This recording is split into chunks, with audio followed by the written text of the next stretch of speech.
ফরিদা পারভীন একসময়ের তুমুল জনপ্রিয় গ্রামগঞ্জে ও শহরের মানুষ যার গান ও সুরের মূর্ছনায় মুখরিত হতো। কিংবদন্তি এই লালন সঙ্গীত শিল্পী গত কয়েকদিন আগে শারীরিক অসুস্থতার কারণে রাজধানীর মহাখালী একটি বেসরকারি হাসপাতালে ভর্তি হন। গুরুতর শ্বাসকষ্ট, কিডনির জটিলতা ও ডায়াবেটিসের কারণে তাকে জরুরি ভিত্তিতে আইসিইউতে নেওয়া হয়। শিল্পীর ছোট ছেলে জানান, গত পরশুর তুলনায় বুধবার শারীরিক অবস্থার অনেক উন্নতি হয়েছে। ডাক্তাররা এখন আশাবাদী যে খুব দ্রুতই তিনি সুস্থ হয়ে উঠবেন। তার অবস্থা গত পরশু দিনের তুলনায় অনেক করেছে। ডাক্তাররা এখন আশাবাদী, যদি সবকিছু ঠিকঠাক হয়ে যায় সেদিকে সেক্টর থেকে যে অনেক আগে থেকে আমার সেই 2019 সাল থেকে আর কি তার শরীরের কিডনির সমস্যা চলছিল। 2019-এর সময় থেকে তার কিডনির আসলে ইজিএফআর যেটা বলে কিডনির যে সাইকেল কাউন্ট, এটা একটু করে আসলে কমে যাচ্ছিল। এরপরে আমার ইন্ডিয়াতে চিকিৎসা করিয়েছেন, ইন্ডিয়াতে পিএনএস হসপিটালে দেখিয়েছেন, তারপরে অস্ট্রেলিয়ার কয়েকজন ডক্টরের সাথে কথা বলা হয়েছে, তারাও দেখেছেন। সোশ্যাল মিডিয়া সহ বিভিন্ন মহলে শিল্পী ও শিল্পীর পরিবারের পক্ষ থেকে আর্থিক অনুদান চাওয়ার বিষয়টি নাকচ করে দিয়ে শিল্পীর ছোট ছেলে ইমাম জাফর নোমানী বলেন, পরিবারের পক্ষ থেকে কোনো অর্থনৈতিক অনুদান চাওয়া হয়নি। এমনকি সংস্কৃতি মন্ত্রণালয় থেকে আর্থিক অনুদান দিতে চাইলেও শিল্পী ফরিদা পারভীন সেটি গ্রহণ করতে অস্বীকৃতি জানান। আমরা অর্থনৈতিকভাবে অনেক স্টেবল, আমরা আমাদের জায়গা থেকে চেষ্টা করা। আরেকটা যে বিষয় সেটা হচ্ছে যে মায়ের চিকিৎসার জন্য আসলে মায়ের সেবা করা কিংবা চিকিৎসা করার সুযোগ আসলে আল্লাহ সব সম্পর্কে দেন না।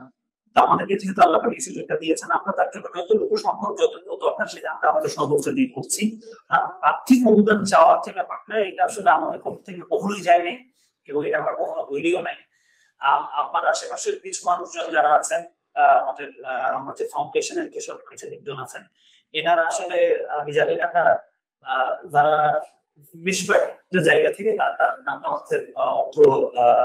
চাওয়ার যে ব্যাপারটা এটা তারা অ্যাপ্রোচ করেছিল সংস্কৃতি মন্ত্রণালয়কে। এরপর সংস্কৃতি মন্ত্রণালয় অর্থ লাগবে না লাগবে, তখন আমরা তাদেরকে জানিয়েছি যে না আসলে এটা লাগবে না, এই ধরনের দরকার নেই, আপনার দোয়া যাচ্ছে। আপনার এই জিনিসটা জানানো হয় যে তার নামেও চাওয়া হচ্ছে, এটা আসলে তার আত্মসম্মানে ভুলে গেছে। কারণ তাকে যারা পার্সোনালি চিনি তারা সবাই জানে যে এই জিনিসটা আসলে সে দিতে পারে না, কিন্তু তার জন্য এটা অনেক বড় অনেক। তো সে এটা খুবই সে সরাসরি বলছে যে এই টাকাটা আমার আসলে প্রাপ্য না, কারণ আমার নিজের চিকিৎসা করার সক্ষমতা আমাকে দিয়েছেন এবং আর্থিক যে সুবিধা এটা ওই শ্রেষ্ঠ যারা যারা আছেন যাদের অ্যাবিলিটি নেই, এটা তাদের পক্ষ, তাদেরকে দিয়ে দেওয়াটাই। এদিকে সামাজিক যোগাযোগ মাধ্যমে শিল্পীর মৃত্যুর গুজব নিয়ে ফরিদা পারভীনের সন্তান ইমাম জাফর নোমানী আরও বলেন, আমার মা এখনো জীবিত এবং চিকিৎসাধীন। তার মৃত্যুর খবর ছড়িয়ে পড়ায় আমরা বিচলিত হয়েছি। সুস্থ হয়ে আবারও সঙ্গীত শিল্পী ফরিদা ইয়াসমিন সঙ্গীত জীবনে ফেরার বিষয়টি একান্ত শিল্পীর শারীরিক অবস্থা ও তার ইচ্ছার উপর নির্ভর করছে বলে জানান শিল্পীর ছেলে। তিনি বলেন, আমরা শিল্পীর জন্য দেশবাসীর কাছে দোয়া কামনা করছি।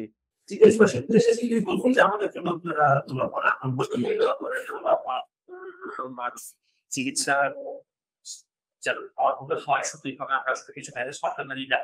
সর্বাত্মক চেষ্টা করে যাচ্ছেন এখানে, আমরা সবসময় সার্বক্ষণিক ভাবে এখানে আমরা উপস্থিত আছি।